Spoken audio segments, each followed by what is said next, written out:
Hello, everybody. Welcome to the Quest for Truth, Hidden Mysteries TV. I am your host, Corina Pataki, and I'm so excited to have my co-host, Karen Britt, with me. Karen, hey, hey. Hey, how are y'all doing? Glad to be here, Corina. And of course, Tony's in the house with us today, and we're excited what he brings. And look, if you guys haven't joined yet, you need to join Patreon, where you can get the behind the scenes show for the Can You Handle the Truth part of this session. And so we encourage you to sign up for that today, and we'll drop a link in for you guys to be able to connect. Look, Tony's going to bring in some great stuff today, and you don't want to miss it, right? No. And hey, you guys, before we just let Tony loose, I always love to introduce, excuse me, our guests, because I love to give honor when honor is due. And I absolutely feel that this incredible man who is a brave soul, and you guys, I know that I'm not the only one, that there are others out there that consider him a hero. Why? Because this man has stood up for the truth boldly, to let whosoever chooses listen and engage with these truths of the programs that some governments, if not all, have been utilizing, have been engaging with and in against humanity with some extraterrestrial beings that are not so good. Not only that, you guys, but he is sharing his story boldly of, him being one of these people that has been taken from the age of 10. And not only that, you guys, but he also is so amazing because he's here to help others. He has created a support group where he has made different courses for people that are starting to get memories. And, and for us, you guys, as a Christian-based kind of a TV show, there are so many Christians that are waking up, that are getting memories, and they don't know what to do with it, because they're being either told that they're demonic, that they've lost their mind. And here is an amazing man that has chosen out of his experience to stand up and boldly speak the truth. And not only that, but help. He has an amazing book, you guys. And his first book that he wrote is called Series Colony Cavalier, where he goes into depth on his verifiable memories that he has gone through. And he does so many things. He's going to have another book coming out, which we're going to talk about, and what he's doing right now. Oh my gosh, Tony, I'm so thrilled. I got to meet you for a short period of time, and it was amazing. And you are such an incredible human being. I honor you. I honor who you are, what you do, and your voice of truth. So thank you so much for taking the time to be on our channel and just sharing with us everything that you feel that it's apropos for this time in the season. So welcome. Wow. Thanks. Firstly, thank you. I'm honored to be here. I'm happy to have the opportunity to speak to people in this way, for one. And you talked me up so much. Like, we talked off camera, like I have a hard time with that. But thank you for that. So thank you. I think everybody, if they, just kind of follow what they are doing, will turn out the same. We can have the same results that I've had. I've been very fortunate since I chose to speak publicly about what happened to me, since I got my memories back. So thanks for having me. And it's a pleasure to be here. We're excited to have you, Tony. We've talked off camera, Karen and I, with you. And, maybe first and foremost, Tony, since we're going to be talking about your story a little bit and a lot of other stuff, but for people that don't understand, first, what is the Secret Space Program? What is that? Because you were involved in that. And when you share with us your story, or however much you want to share, that's at the center of it. So what is a Secret Space Program? What is that? That is the question. Yeah. There's a lot of wrangling right now about terminology of it, about actually the definition of it. But when you step back and look at it, we have public space programs, a short distance space program, near space program. And I would say that the secret space program is what happened in conjunction with contact with extraterrestrials. So governments made contact and began to trade technologies, and that is completely shrouded in secrecy. So they've been doing their own thing, and for a long time. So we're not just, everybody wants to blame the United States for being the leader of everything weird that happens, but that's not the case. It was long ago, and many separate governments are doing it. So not only that, but they're organized into corporations. So it's not even really the governmental arm of society. It's more the corporate arm, and they are using people as resources and our resources, and they are building out and colonizing throughout the solar system and beyond. So they've been at it for probably 100 years now, coming up on 100 years of that, and probably many societies throughout history of mankind. Like, the reality is that extraterrestrials have been doing business here and for the whole time, probably the whole time. Yeah, and we didn't know about it. I mean, until people like you that are starting to get memories, they're waking up. So can you share with us a little bit, Tony, of your story? Because your story is absolutely remarkable and is so full of verifiable truths that obviously they're verified. And it's just such an incredible story. So can you please share with us? Sure, I'll try to get it in a nutshell. There's a lot. So, Yes, yes. a lot of people wake up. So what I've learned since I went public and people contact me and want to work with me about things that they remember, most people that have interaction, and it can be with one of the governmental agencies or just a random passer through of the neighborhood or other malevolent ETs. So people have contact of there's all different methods and means of contact that people go through. When they have these, they tend to have short memories, fragmented memories that don't make sense, a lot of different memories that don't make sense throughout their life, or just a few instances. Like, if I put it in terms of, say, 10 minutes of memory.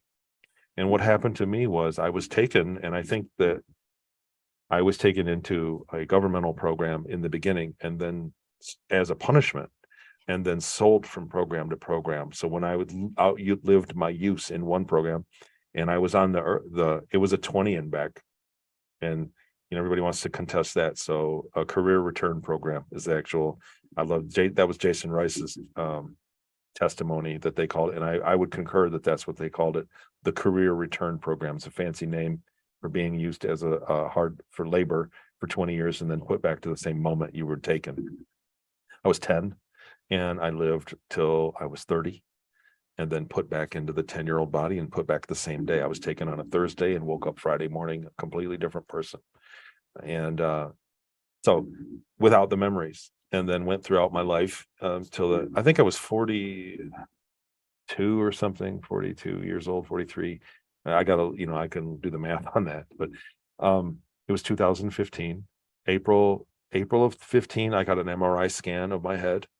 I was having headaches, and 2 weeks later, coincidentally came across the Randy Kramer testimony about how that they did that when I thought that I had been taken many times.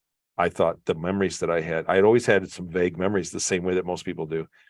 And I thought that I was taken once when I was young, and once when I was a teenager, and once in my 20s. And because I had these memories that didn't make sense, and they were definitely not dreams. But when he said that they take you for the 20 years, I went, oh my God, that's what they did.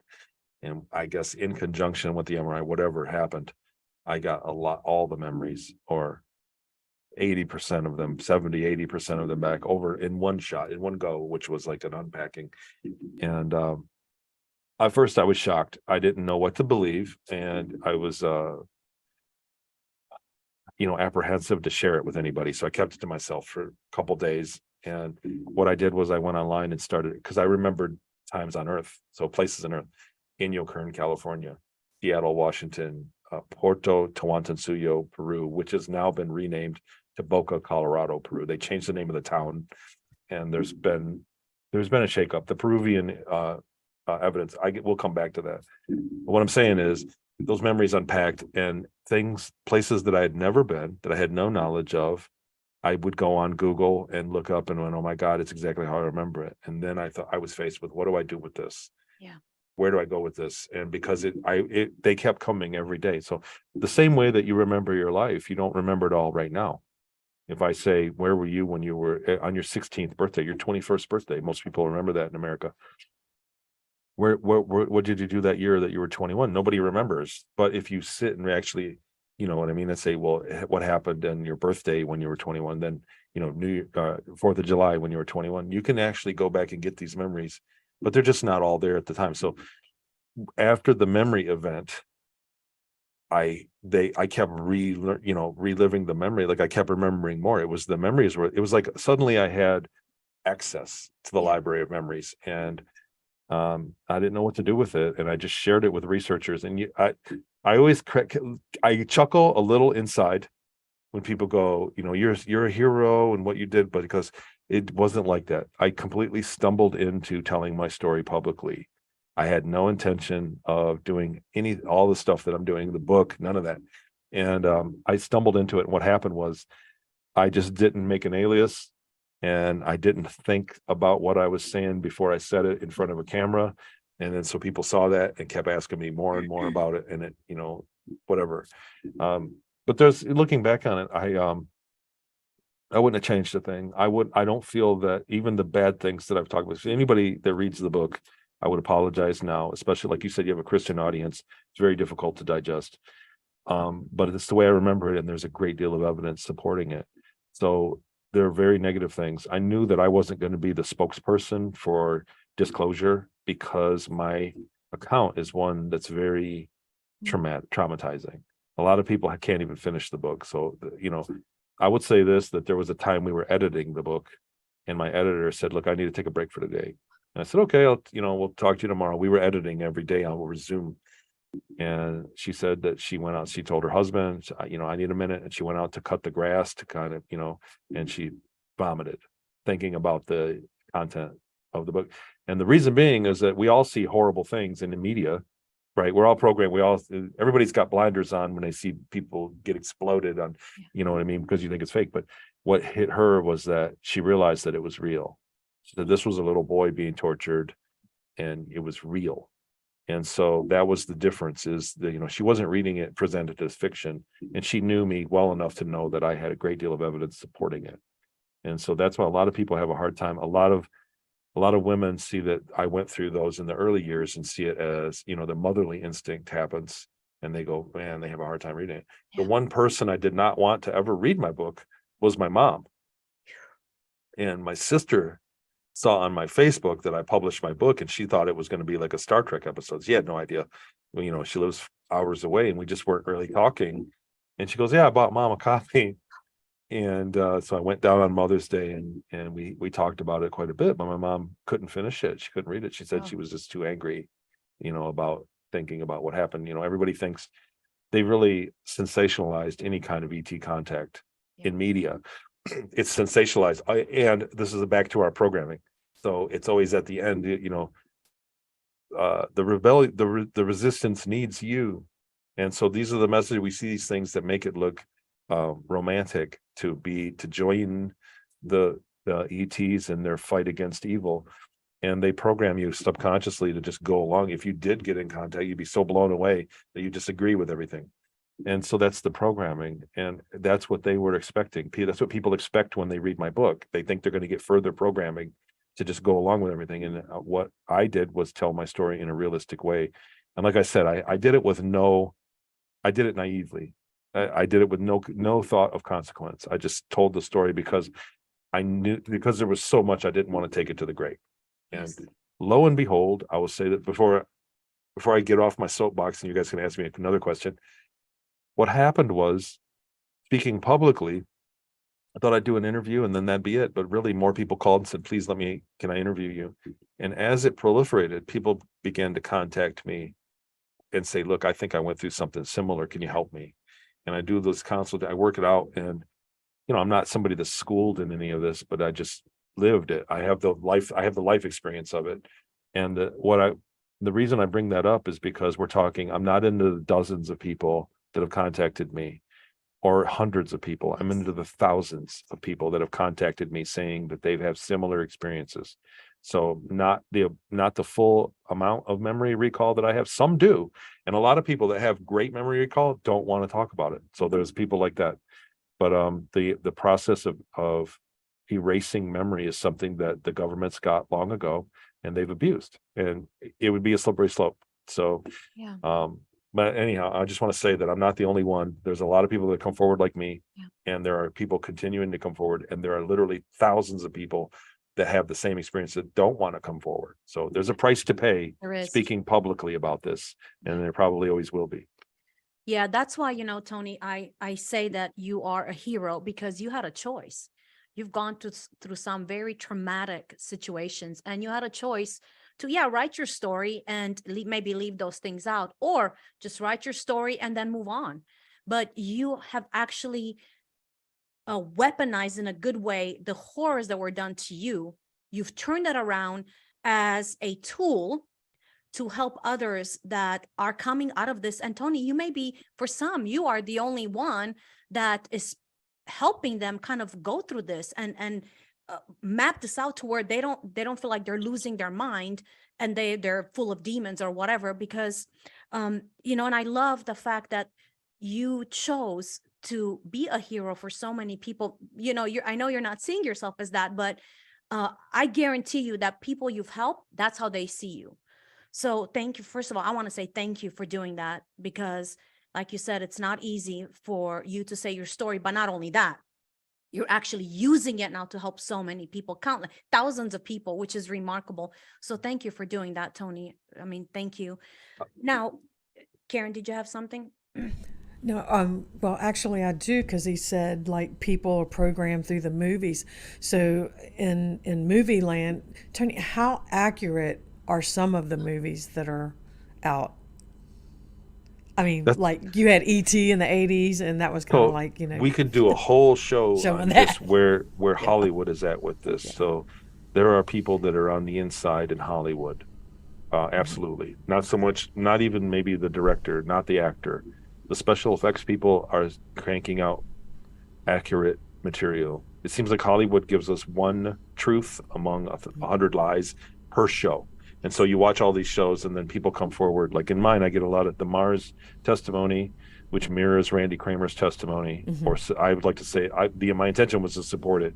The Mars testimony, everybody comes out and says, well, you just saw Starship Troopers. So there's always a movie. So there was a time, around 2017 or so, where the whistleblowers were ahead of Hollywood.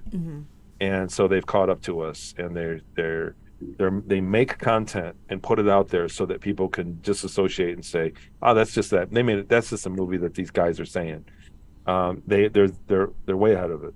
So the reality is that there's a lot of paperwork about what is that project called, Mockingbird. Yes. They're way ahead of Hollywood. It's controlled the programming. They have been all along when we talk about the result of staring at these movies. So one instance is, I'll point that we started talking about this off camera, but I didn't make this point in my own research. So because I remember the programmings that they put me through, I could see it, and I started to research it. So if you look at if you just turn on the television, let's just talk about public television.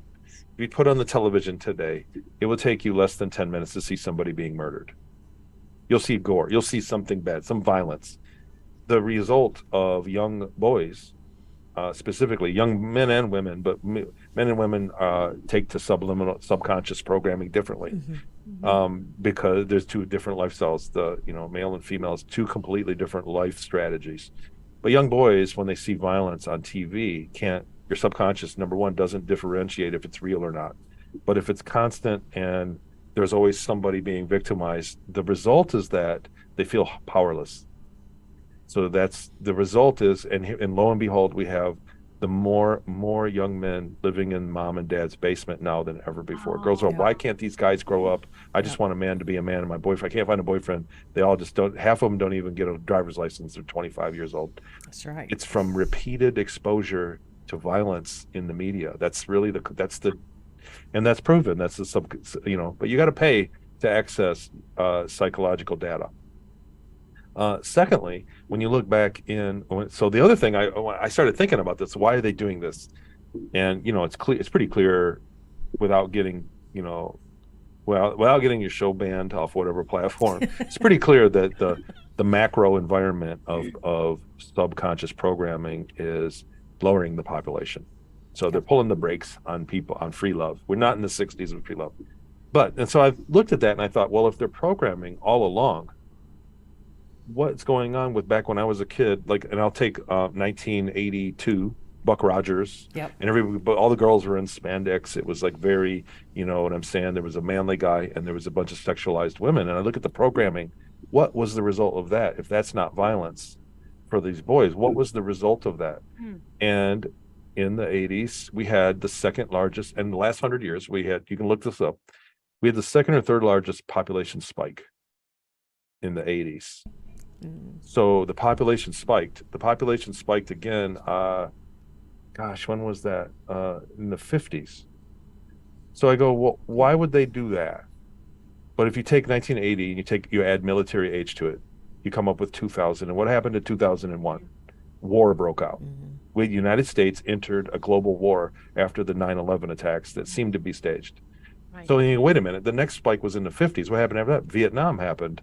So what I'm saying is they even sexualized the programming so that people would reproduce more. We had population spikes. Don't take my word for it. Go look this all up. Yep. Double check the data, but it's there. It's free data. But basically, when the media is telling us to have kids, that we're 20 years out from a major war, a major change in policy. That's what's happened since television's have been introduced. And now we're in a situation where they are reducing the population. So whatever the plan is 20 years out from now, there aren't going to be as many people. The birth rate in the United States has already fallen. Like Europe did that a while ago. Japan, the birth rates fell. Japan, I think, and don't quote me on this because I haven't looked, but they're like on the way to oblivion. They're not reproducing enough. And so is much of Europe. So we're seeing population control through the media. We're seeing populace engineering through media. And these are things that you can just easily look up. So when you look at that, it's just like try to stay ahead of it. I met a guy, never said this before. I met a guy when I was young that was in the programs. And he knew that I was, but I didn't have my memories back. So he would speak to me kind of cocky, like, yeah, and he would say things about what he did. But what was peculiar about him is that he didn't own a television. I said, why don't you watch TV, man? Let's want to go see a movie or something. We were buds. We hung out. He always wanted me to hang out with them. I didn't know why, because, in my early 20s, I would get drunk and say I was abducted by aliens. And so he heard that and like asked me a bunch of weird questions and always wanted to hang out with me. But he didn't watch TV because he was aware of the programming, the effect that it has. And, he moved away. I lost contact with him. But what I'm saying is people in the know are fully aware, and I guess that's a good thing about these platforms where you can choose your programming, and this style of a Zoom call is not sensationalized. No one's gonna get blown up. But if you just let it play, they will suggest the next show that's god awful. So YouTube will also has a way of programming you. A lot of kids fall asleep to YouTube and let it play, and God knows what they're hearing while they're sleeping when you're at your most suggestive. So the media is way ahead of us, and you have to be mindful of it. You have to maintain your media intake, or it will maintain you. Wow. That's why they call it television. Absolutely. Programming. Yeah, it's programming. Tony, let me ask a question, because I know this question has come up before. Are the Secret Space Program, is that all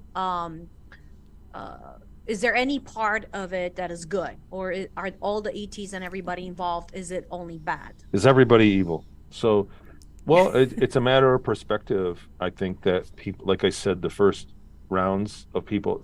So how do I unpack this? There's no simple way of saying this. I don't believe in all good or bad. Really, I don't believe that there is one person in this world that's good all the way through to the core. I believe that everybody, depending on their perspective, both their combination of their perspective and their health and their purpose and their goal, may turn and look totally evil to you. You may be victimized. Like we're just in a 3D environment. To look in one direction is to show your back to another direction. But that being said, some people are unified in a negative goal against everybody, and that is what we would construe as evil. I always say this. I'm a fan of the law of one information, which classifies good and evil as not good and evil, but service to others or service to self. Mm-hmm. And you have to have both. Even the service to self people, not so much, very little, but the service to others. In order to service others, you have to take care of yourself too. So that's why, that information just rings true to me. And the programs are the same way. So they're servicing themselves first. And when that gets taken care of, then they can become helpful to others and do something positive. In the beginning, they got up there and they realized they were so hopelessly dumb that it was 100% service to self to get ahead. So that's the mandate for the programs, for the colonies in space. The Ceres Colony Corporation, which is what my book's based on, my time on Ceres, was a service to self government. It was the mandate was to acquire technology. They wanted to get par with the neighbors. Then they can worry about helping others. So is that evil? Yeah. Is it bad? Yeah. But at a certain point, there's a light at the end of the tunnel where there's a point to it. We're seeing governments take over right now, and we're seeing typical the human rights that we've been afforded for hundreds of years now. We're seeing them greatly eroded because they're on the fast track to disclosing, and they want to have it under control. The reality is that that's wrong, but some of it's necessary. We are also plagued with a lot of people that are completely criminal in the world. There's a lot of people that treat other people badly. They be through programming, coincidentally. So they're on the fast track. The way for them to undo their programming quickly is to take your rights away and just force it down your throat. We're seeing programming forced upon us, whereas before they would wait 50 years. They would program slightly. They would introduce the gender thing, and then this thing, and they would take time, and then give the next month. But now they're just giving us the full throttle because they're in a hurry to disclose, because we're at the point in history where people can prove the programs are there easily. Like the evidence is already out. They have to catch up. Like I said, Hollywood caught up to us. They were not in front of the whistleblowers. The world has to catch up to the whistleblowers. That's really what's going on. So they're on the fast track to do it. And the knee-jerk reaction is to take all our rights of speech and program us on what to say and what to do. And it's not over. It's not over. It's not done. And it's out of ignorance on their part. Most of these people in charge think that most of the people in the world are, really dumb. And the truth is, there are a lot of dumb people. There are a lot of people that are never going to get on board until everybody's on the same page. And that's just, one deficiency is another gift. So when you look at people that think too much, they do very little, and people that do very much, they think very little. So it's a gift. It's a ratio. I don't think they're evil. I don't think they're evil on either end. I think the people in charge are trying to maintain their abilities and do the best they can, even though, you know what I mean, they're disconnected from the spiritual aspect of everything. They still have to follow that rule. So to answer your question, some of the ETs that are backing some of the secret programs that are in space don't regard humans with much respect. And so that looks like evil to us. That's where the abuse comes in. Some people, I put everybody in 3 categories, and the second category is a great source of abuse, human rights violations, and a great source of abuse. It looks evil. It's absolutely evil. They're getting away from the core tenets of the way the whole universe works, that we're all connected. And so they want to get ahead of service to self. Some ETs are not like that. And they're also not perfectly good either. Yeah. Do you get what I mean? Like they have their own problems to worry about. Another form of programming is that in every book, every story, every movie, every television show, there's a guy that's always good. Yeah. And there's a guy that's always bad. And that is not how reality works. It's not the way it is. There are people that are messed up, that, you know what I mean? There are bad people. I'm not giving a pass, but I'm saying that 99% of everybody walks the line between both. And it's about your perspective, your health, and your purpose, what your goal. Sorry. Wow. Yeah, I totally hear what you're saying, and it makes sense. Now, Tony, I know people can read your incredible story in your first book, but can you give us a little glimpse? Because I know people are like, that have never heard your story, have never heard of anything like this. When you were taking at 10 years old, I believe that was the age, right? And then you were brought back. So you stayed 20 and back. So, or the term that's used, how they're like, what? How in the world did they do that? Can you just give a little glimpse of how the heck do they do that? The technology, because obviously there are technologies like mind-blowing. I was told that was when a society makes it into space and makes contact, that's one of the first technologies that they trade. That was what I was told. So whether that's 100% correct, I don't know. But The reason being, it's a life extension technology. It extends the experience of life for the individual. It can be used for very good things. It also it erases your memory and can be used for very bad things. And so when you make contact with the greater community in the cosmos, they give you that technology and they watch what you do with it. And that lets them know if you're ready or not for other technologies. And I believe that we failed it spectacularly because people were enslaved with it. They're using it for slave labor across many of the colonies, not all of them, but many of them. I was 10, and what I've been able to do. So the other thing is I'm faced with the question of like a surprise surgery. Like they opened me up, they had surgery, and now I can't do this and I can do this. And so I've always been, 2015, I got my memories back. Since then, I've been trying to work out what happened, dealing with other people and sort it out. What I've learned is that because of the way that the memories work, and I wish I had a diagram to put here. Like I wish I had the little board to do. But it looks like there was cloning involved.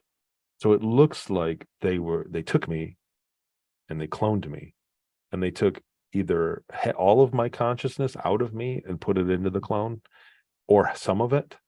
And we both lived along the same time. And then at the end of 20 years, which I told they were locked into that, they said that if they went more, I said, why not 50? Why not 40? They said, because at the 20-year mark, after that, it raises the probability of mental impairment. So if you stay for 30 years and they put you back, you could be kind of off. So 20 years is the safe zone. So they capped it at 20.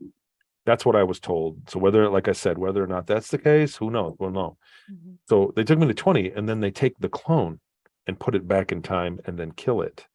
And so the consciousness goes back, reverts to the original body, and then they let you go. And then you can go and have kids and be productive in society. So it's not like killing you. The reason that I came to that was because when they took me, that's how I experienced life. The experience was those 20 years first. Then I picked up right back where I left off. I didn't experience it at the time, and at the end, it all came back. Like that is kind of how it played out. But in my mind, when I look chronologically in my mind, the 11 years old is a short time ago, and 9 years old is forever. It's a distant memory. So those 20 years were in between. Also, when I woke up, I had no memory of where I was. And so you think about me living till I was 10 with, I always say it, mom, dad, sister, dogs, brothers. Yeah. And so I had those memories till 10 of where I was. We lived on a farmhouse in southern Michigan, right? So when I woke up the next day, when they took me into the programs, I had no memories of those. And I had a hard time remembering how to talk, like getting the words out. It took me a few days to talk. So, and then I had those memories. That was my whole life. That was my life experience. At the end of the 20 years, they put me through a thing. And then I had lost the 20-year memories, and I had the memories back of the farm. Like, how did those memories come back? They didn't go in there and pick and choose. What I'm saying is it was stored in that local body, put me in another one, and I lived. And then the time travel is the same exact as traveling great distances in space. You can travel time, whatever. So that body held to those memories that I recalled later, and they put me back. And then it was just a simple matter of killing that thing, and my consciousness, rather than being free, goes back to that body and then starts over again. And that's been the case with a lot of people I work with when I talk about it. The other phenomenon around that is at the 20-year mark on the other end. So at 10 years old, April 15th, 1982 was when I deducted it. I even looked at the weather charts back then. The picture in my book is that Saturday at the end when I'm throwing the stick in the puddle, like my dad took that picture that day. When I look back at that, I forget where I was going with that because I was so happy to think about that memory. But when I look back at that, I forget the point. Sorry. No, you're good. We were talking about how the technology that they've used to bring you back. Yes. Now I remember. So what I'm saying is, at that point, my life, before that point, I was a straight A student. I was a very ambitious kid. I was straight A's. I wanted to play basketball and do everything. I was a different personality.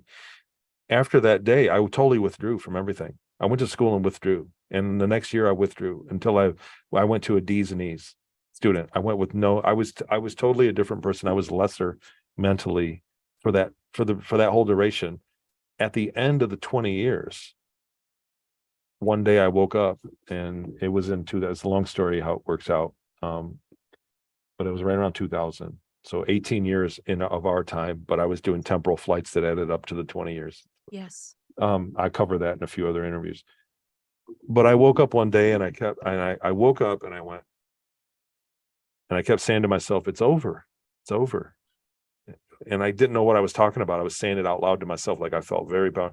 I cleaned my room. I changed my career.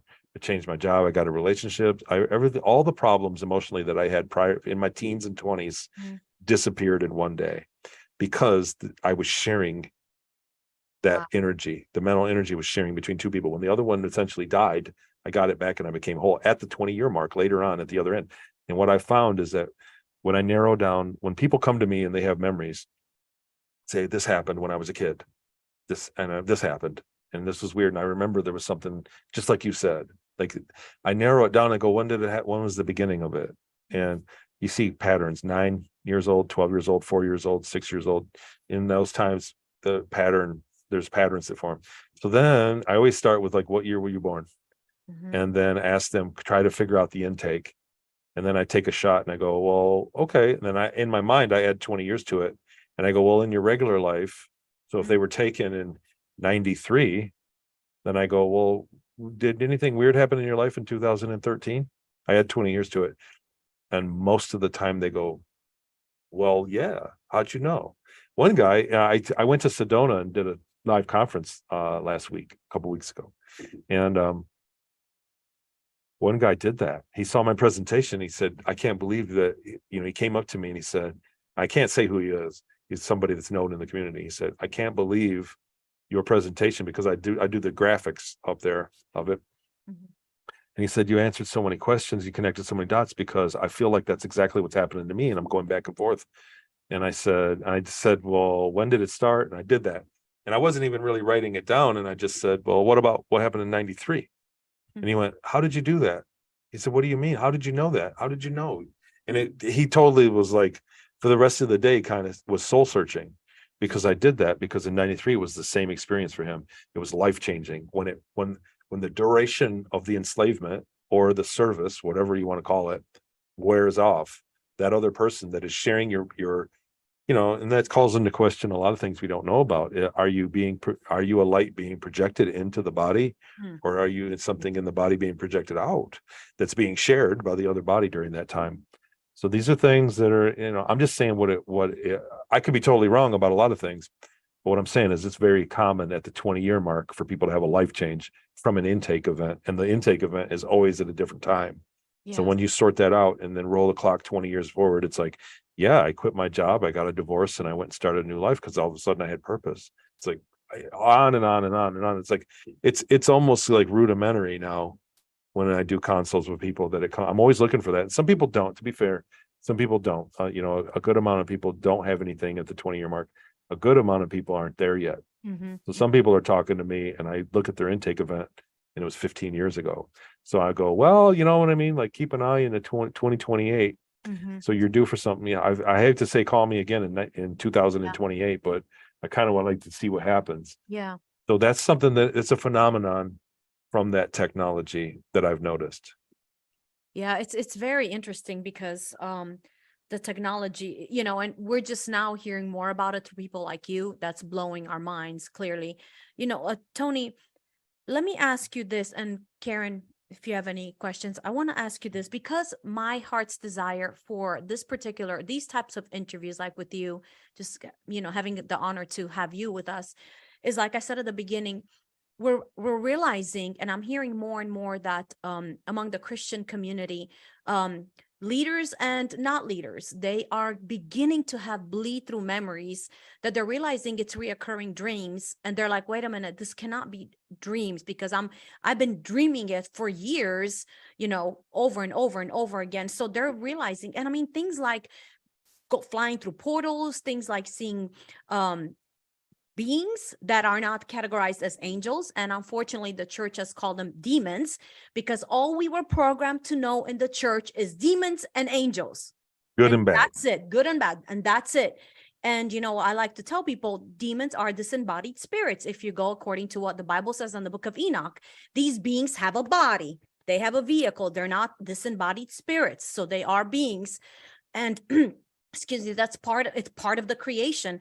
So just to reel it back for me. So we have people, Christians, that are beginning to have these memories. And when they try to go to the leadership in the church, unfortunately, they are being told that you're demonically possessed. You need deliverance, which is going to screw people up. Trust me. And because I've been in, I've done the demonic deliverance ministry, and I've seen the abuse of what happens when it's done not correct. So they go, either they're being sent for deliverance, or they're being told they're crazy, and you've opened yourself up, and then you wonder why in the church, Karen, I know you've seen this. There were leaders that committed suicide, leaders of big churches. I mean, Tony, and it's like you're looking back and you're going, what the heck? Could it just be that they are having memories? Because like you said, thousands and thousands of people are having memories. So this is my heart, in other words, is to bring people like you on, for you to share your story, and maybe for you to give some nuggets to people that are beginning to get memories. So what would you say to somebody that's sitting here listening to you going, oh my gosh, this is connecting with me somehow. What is the first thing that they should do?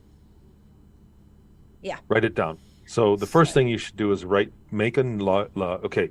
So in the back of your mind, it may feel like an isolated memory or two, and you think in the back of your mind, I can always call this up later. But in reality, you're going to continue to remember new things if you're an experiencer. So you need to write it down. You need to also note when, or at least how old you felt you were in the memory. So you need to establish a couple coordinates, the detail of the memory and the time vaguely. And this it does a lot of things, but it lets you look back at when things happened and see if there's a cycle. And it lets you put new memories in a new place. Be like, that must have been after that. So new memories have an easier kind of way to progress. So putting it in a timeline lets you do that. That's the very first thing. That's the most important thing, is make a note of it and give your memories that as they come a home of where to live in 3D. So on paper, or I tell people that you can make an email draft and just not send it. And that way it's kind of saved somewhere. But I've had bad luck with those in the past, but always make a notebook. I'm working on a timeline, like a notepad timeline. I'm tend to put it out right after my next book comes out. So that's the first thing I do. The second thing I would say to this is a lot of the church beliefs. So I don't want to ever say things like, don't believe in the Bible or the church. Like, in my mind, I sat with an atheist one time, and he tried to hit me with the atheist thing. He said, "You believe in God?" I said, "Yeah." He said, "But you don't go to church all the time." And I go, "Well, yeah." And he said, "Well, that doesn't believe in," he was hitting me with that. And I said, look, if you have a weak mind, you can go to a school or to the library. More to the point, if you're an adult, if you have a weak mind. If you have a weak body, you can go to the gym and work out and build muscle. If you have a weak spirit, you can go to church and get a strong spirit. That's what these do. So you don't need church, you don't need the Bible, anything to worship, to believe in God and actually do the things that support this. Okay. So the church to me is a gymnasium for the spirit. So for one, but they're not equipped to handle some of the other things. So the Vatican is way ahead in astronomy. Yep. Way more than the flat earth crowd, apparently. Because all you need is a telescope and a little bit of basic knowledge, and the flat earth stuff gets smoked from astronomy. That's the big don't look through it. They say look through these little $5 telescope, not the Keck 10-meter twin. Yeah. So there's that. The church is kind of in the same boat. They're not keeping up with the head of the church. So the Vatican is way ahead in astronomy, and they're aware that there are worlds out there. Like, the data from astronomy now kind of dashes the notion to bits that we're alone. Yeah. So, that's the reality. I think a lot of people that grew up thinking that, you get an idea in your head that the earth is and then they've lived for 50 years believing it. And then now they get overwhelming evidence to the contrary, and that can fuel a lot of poison moments of faith, broken faith, because they had the wrong idea in the first place. So the idea then I say this for the church is that the information is very old and the Bible is censored. So it's provable. It's a reality that every faithful person must digest, is that the Bible is not complete. It was censored. So there's a lot missing out of it. There's a lot of, and it's way verifiable, for one. For two, we're not alone. We're not in the center of it. And even there's a Bible verse that Jesus said, my Father's house in heaven is a mansion, and in it there's many rooms. And he meant planets by that, with other people living in them. So it's all through the Bible. The Book of Enoch is a abduction experience. So it's like that. So people must be less rigid in their spirituality. And I think when people become very spiritually rigid and they get contradicting info, that's where it motivates the suicidal thing. And then everything is a nail to a hammer. So somebody that's seeing only demons and angels, it's because that's all their hammer, and everything is a nail. So you have to be a little bit more fluid in your beliefs, because we're expanding, because we're growing up, man, and as a whole. And they're finding eight Earth-like worlds a day. They're finding up to right now. They got like 40,000 of them, Earth planets. So my impression was that 7 out of 10 stars has a habitable planet.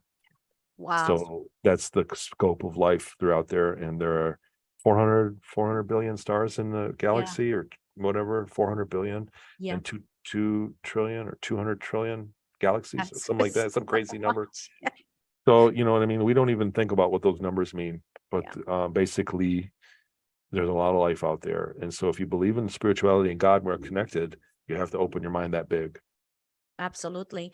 And when we were talking before we started the recording, we were saying, you guys, we have so been programmed to minimize our ability to think. In other words, we were dumbed down. If you look at what the ancient rabbis say, they say that one word of God is like a diamond that has 70 different facets. One word. Depending on how Spirit of Truth is, and what Spirit of Truth wants to reveal to you through that one word, is how that light of truth is going to hit one of those 70 facets in one word. Then you have 69 more facets. Now, one scripture has 4 different application, and each one has 70 facets, you guys. So what I'm trying to tell you is, if we believe that the divine creator, okay, the one that Jesus talked about, okay, is that God, divine creator, we have to understand that he's a multi-dimensional, to put it mildly. So the language that he would use is multi-dimensional. It's not linear. So it's not this or this. It's this and this and this and this, or this and this and this and this and this, and because it's infinite. He's infinity. So when we get to a point where we are so dumbed down, programmed to believe that it's this or this, and if it's not this, then it must be a demonic thing, then we have really given our power of our thinking process, of our Christ consciousness, to something else that is not Father's heart. So you guys, I know this is going to stretch you, and this is okay. This is why you're watching The Quest for Truth, because you are willing to allow the stretching to happen. That's how we grow, when we allow stretching. So Tony's bringing here an amazing part of what he's lived through to kind of go. And then it's your choice if you're going to expand your Christ consciousness, the mind of Christ that we're supposed to be having. So, Tony, I'm so glad you said that. And, let's dive in. Karen, sorry. I said, if you have a question, jump in. Because if not, That's okay. I'll save it for deeper dive too. But I've noticed Tony saying everybody, most of the majority of the abduction is young children. Oh, good. And I know the people that are listening have that question. So can you kind of touch on that a little bit? It's a great question. Okay. I get hit with that. And a very difficult question around that is, how do I protect my child from that? There have been people that have suggested different ways of doing it or keeping away, but you're really talking about people that have a fantastic head start of technology. So there's really no defense. against it. They have the ability to fly over the house and make everybody go to sleep in the house. What are you going to do at that point? Nothing. The one thing is that it seems to be the idea of consent was important. So in my book, there's a scene where in the very beginning, they said they wanted to borrow my consciousness, and then they had to get my consent. Will you help us? He said, this is an ET saying this.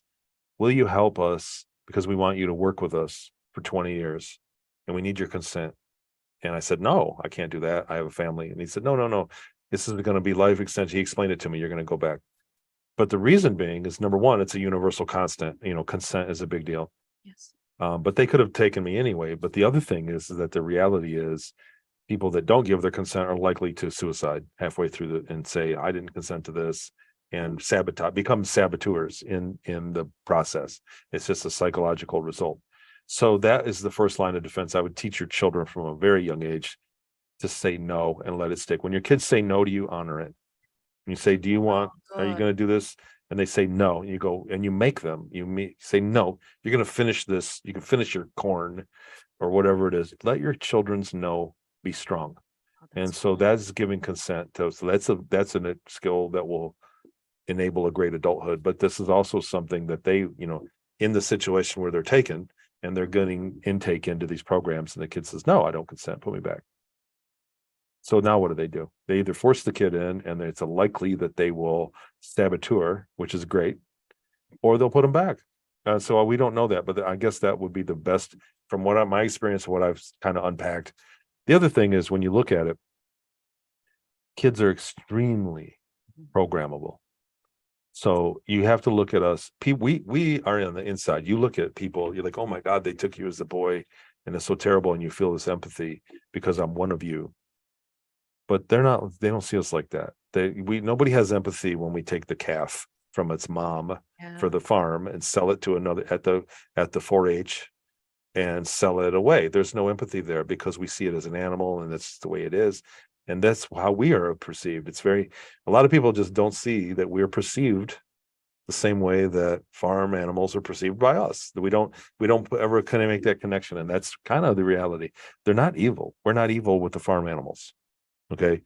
It's the whatever the circle of life. I don't know. I don't want to make excuses. Yeah. But what I'm saying is you need that mentality is real. So for kids, they take kids, it's an ideal age. They can program the kid. They take you at 12. They've got you till 20, 32 years old. That's your prime. And then they put you right back to 12 and let you go.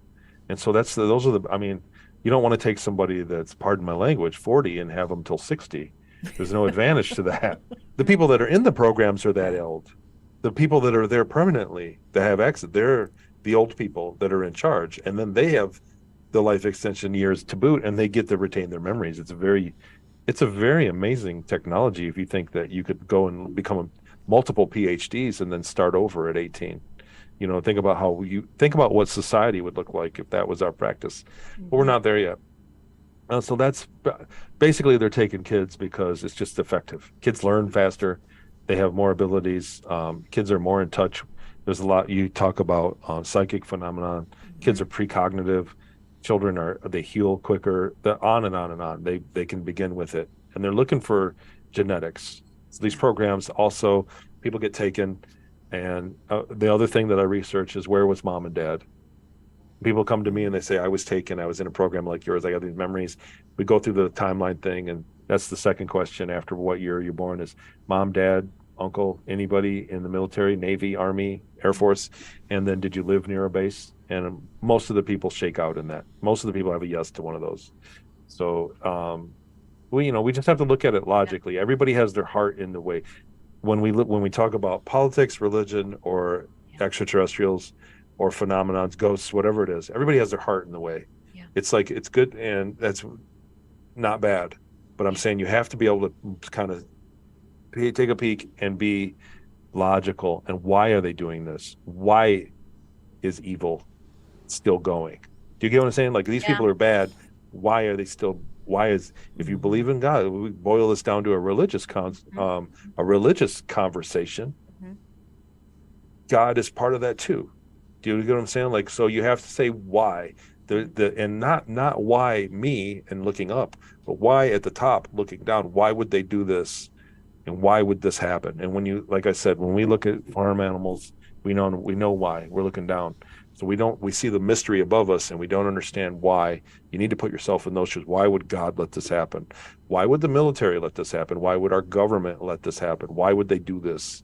And so there's usually a logical number versus a good or logical answer Mhm. versus just a pure evil. They're demons.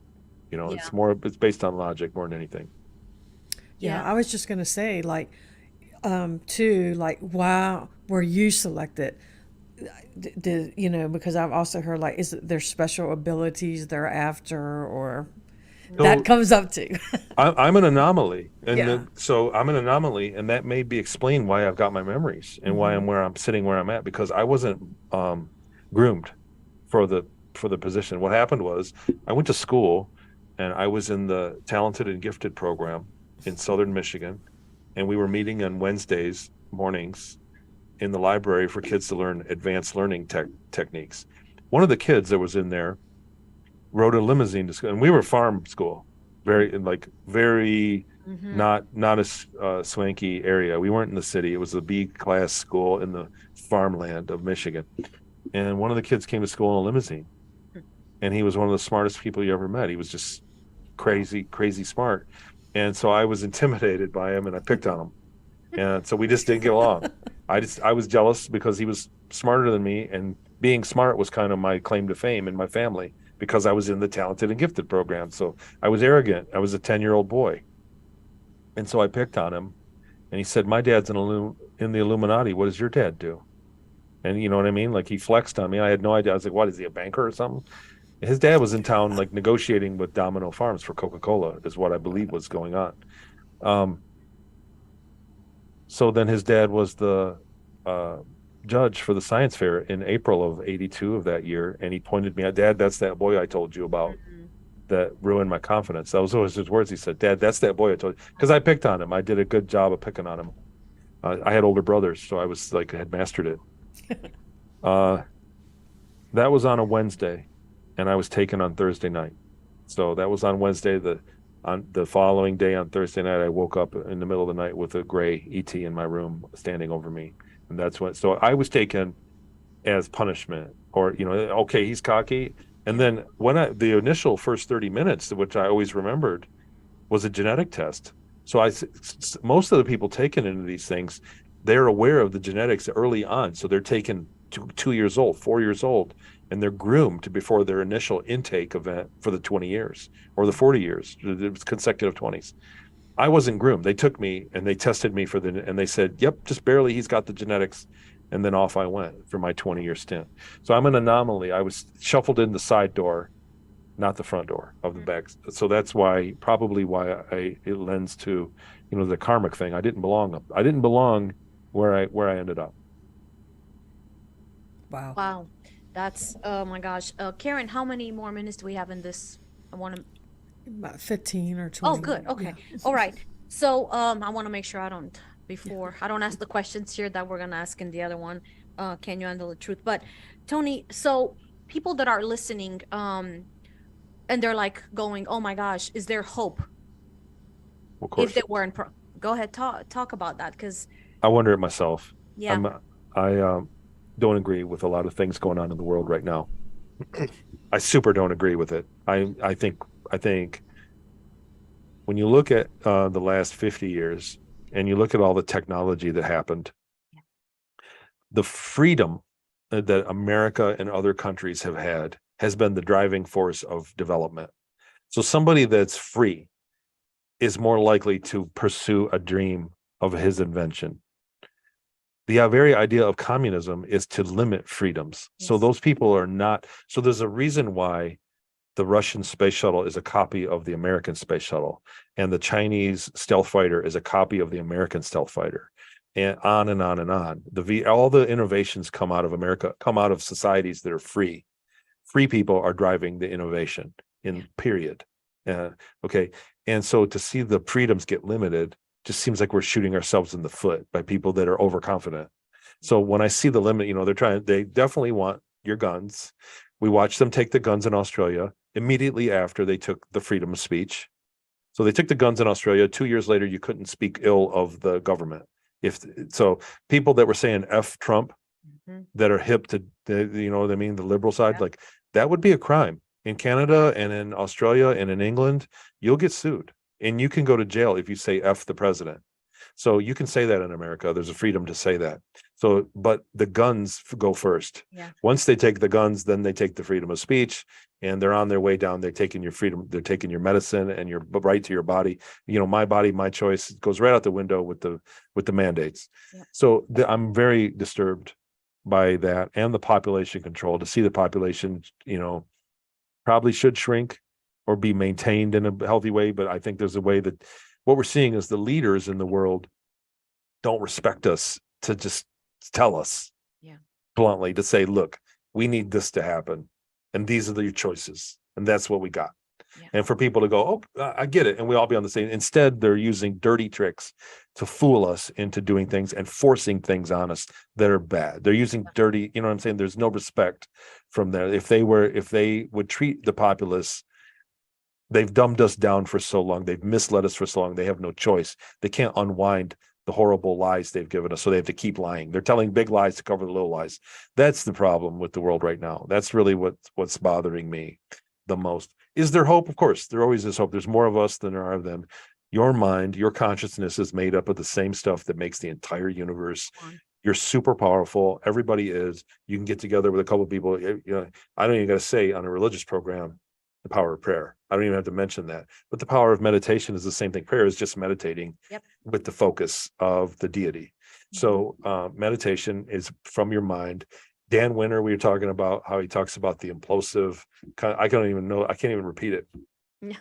But the power implosion of how you manifest things, and you're finding your bliss, remembering your state of bliss, the most blissful moments in your life, and then dwelling on what you want to happen is a very powerful thing. And do it with prayer, mix it in with meditation and that.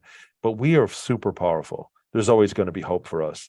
When you look at the AI thing that's happening now, everybody's like, AI is going to take over. It's so smart. AI cannot manifest or change the fabric of the universe. People can. The AI needs, if you put AI in a hole and come back in 100 years, if it doesn't have the means to build something to get out, it can't get out.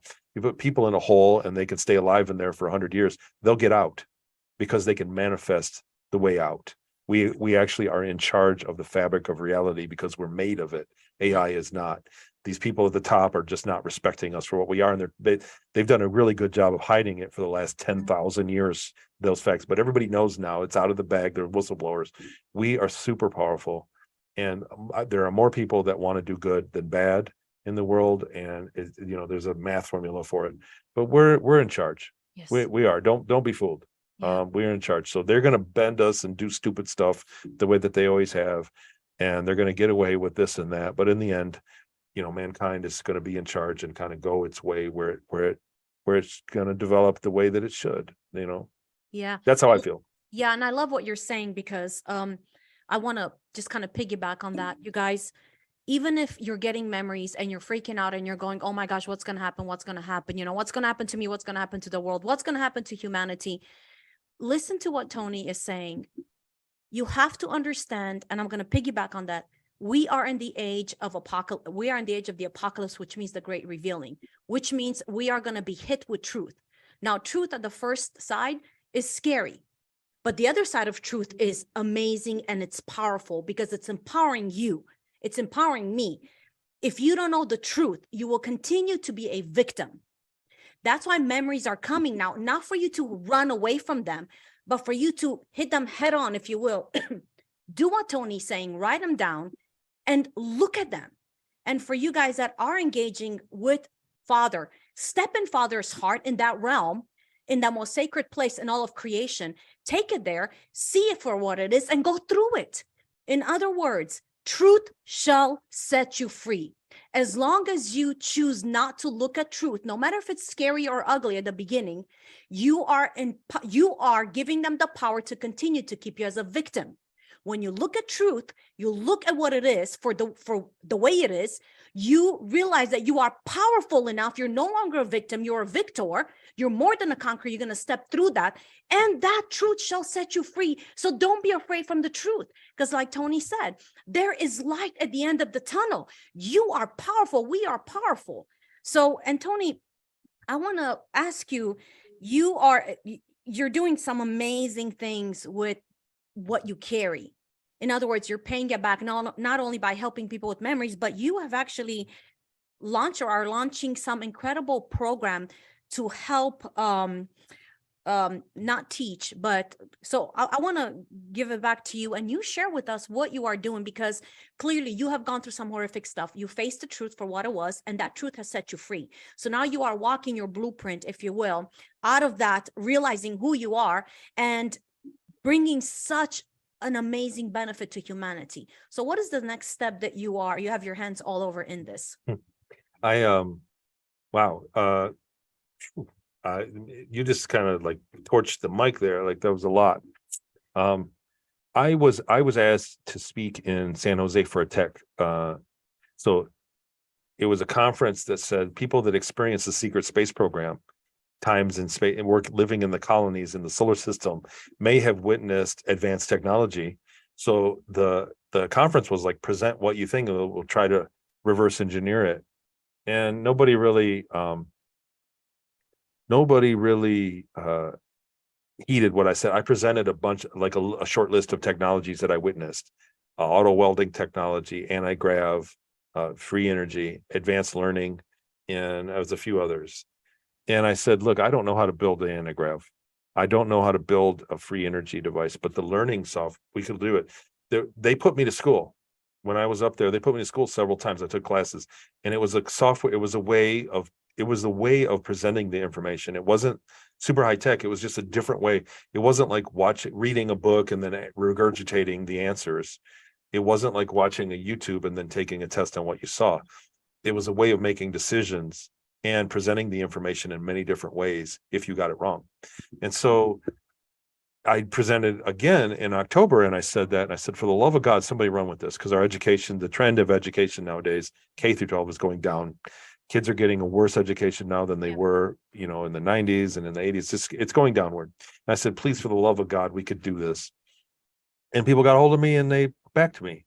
And so I started something called Maple Street Learning Company, and we're developing software and curriculum. Right now, we're working on preschool for kids, but it's based on the technology of adaptive, decision-based learning. So it adapts to the kids. So some kids respond to words better than pictures, and some kids respond to animations better than words.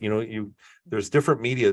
Each person is individually different, and some people need explanation on some things more than others, and some can breeze right through it. So the software determines that. It presents you all those things are ready. So for each talking point, there's upwards of 8 pieces of media for each. It's a lot of work to do it. And they're talking about AI software coming out that may do some of the same thing, but I look at the AI as more of a GMO versus mine being, like a GMO quality food intake of information, and mine being more of an organic way, because we can program that and we can do many things. There are many variables here. Somebody that does it right in a positive light, in a righteous way that has everybody's benefit in mind, can do a much better job at teaching or setting up one of these softwares. And after the pandemic, homeschooling has really blown up. It's a major market. So this is going to be ideal for that. That's what I've been working on. I've been very blessed and lucky to have people invest in me. And I've had just brilliant people approach me that want to work with me. And we're making a lot of progress. It's what I do now. So that's incredible. So basically, again, Tony, so what it is let's say a student learns one way and another student, so it's not cookie cutter. That's exactly right. It's exactly individualized. So when you look at the curriculum, the school way we've been teaching kids for the last 200 years or however long, the smart ones are bored. Yeah. And the challenged ones are left behind. Yes. So that's basically it. Everybody in the middle, because the bell curve is the middle. So the people that are very smart are completely bored in school, and they withdraw for that just out of boredom. They don't need to watch the whole 40-minute video. They only need 2 minutes out of the 40, but they got to sit and drag through the whole thing.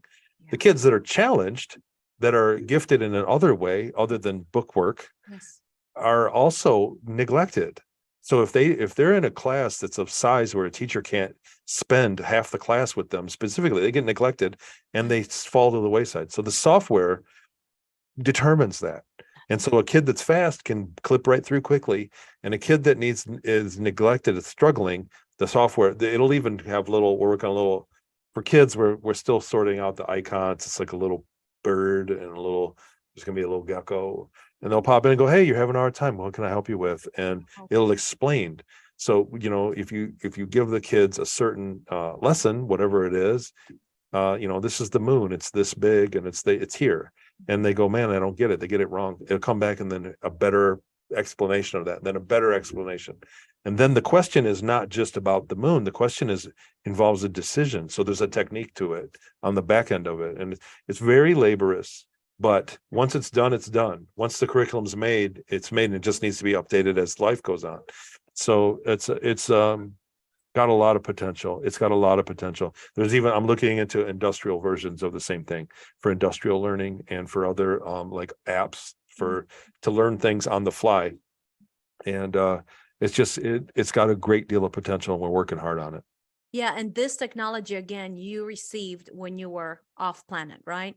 That's what they were using. Exactly. So this is how I know that. This is why I'm not afraid of the new stuff coming out. They say the AI is going to teach kids, and I'm like, if that was the case, then that's what they would have plugged me into. And there may have been an AI component, but this is the method that may have been from thousands of years in the future. The other thing is, when we were looking at the rig, so it wasn't like a little app, or it was like a big computer screen, and you had to rest your head in it, and it had speakers that were right here, like two little speakers. And we couldn't figure out why. And when we were sitting there talking about like reverse engineering, we're like, do we really need to build the rig where you rest your head on? And I said, I don't even know why that would be. We literally looked at the science of it. And then we went, it was because they have skinny necks and big heads. So if they sit there, they could injure themselves. So this is for another species. Yeah. The rig that I was sitting in was actually designed for another species that wouldn't do well in 1G. Like they would get head injuries. So they had a headrest. So because they had giant heads and skinny, small bodies. And we went, like this was another thing that kind of sorted it out. And I went, well, I guess we don't need the rig then. We just need stereo speakers. That's it. So that's one of the things. So this is a very advanced technique. It's not the technology, it's the technique that is advanced that I brought back. I don't think I got the whole thing, but I bit off enough to make it up and working. And so we'll see. We'll get the numbers. I anticipate it's going to be at least 10 to 20% faster than current learning techniques. You guys see, again, with this example here, Tony had a choice. Is he going to freak out about these? And his experience, again, was quite hard. Or is he going to walk through that, see it for what it is, walk through it, and now utilize those things that he has learned? Now that truth has set him free, utilize it to better humanity. This is what he's done, and this is what I encourage all of you guys to do. Do not look at whatever memories you're getting, whatever you've dealt with, even if we're not talking about memories, we're talking about atrocious situations, abuse on any level, whatever you've gone through in your life. Do not let it stop you from walking your blueprint, who you are. Look at it long enough to realize you're not that. You're not a victim. You can conquer that because you are full of victory, and then walk in the fullness of what you are supposed to release, because you are powerful. You are powerful. Don't let any situation, circumstance, or person or being belittle who you truly are. The only power that they have is what you give them. If you allow them to keep you in that box of a victim in fear of the truth that's trying to come up, then you have given them the power for them to do what they want to do. It's time for us to wake up. It's time for us to take truth by the hand and let truth truly set us free. This is what Tony's done. And it's an ongoing process. I know it's an ongoing process. We have not arrived, because the Bible says we're going from glory to glory to glory. In other words, from awakening to awakening to awakening, from ascension to ascension, from ascension to go to that implosion, so we can release out who we truly are. So Tony, thank you so much for that. Karen, you have some questions for Tony before we go to the other?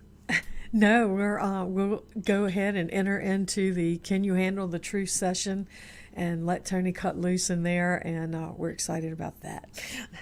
So, guys, thank you so much for watching. Tony, thank you so much for being here with us. Love, love, love everything that you're bringing.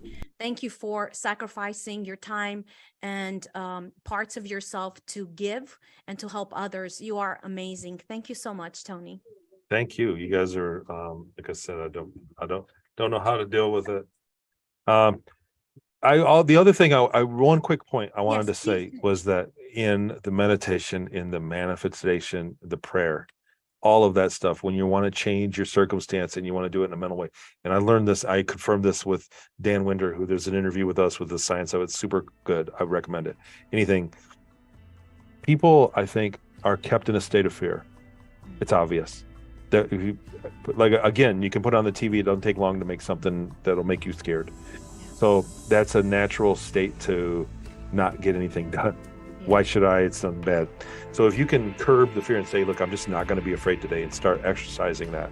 The other, for one. For two, when people set a goal and they start praying on it, or they start meditating on it, or however, whatever method you want to do to make it happen, people think it's not going to happen. It didn't happen overnight, so whatever, and they give up. You have to give it time. Things take years to manifest.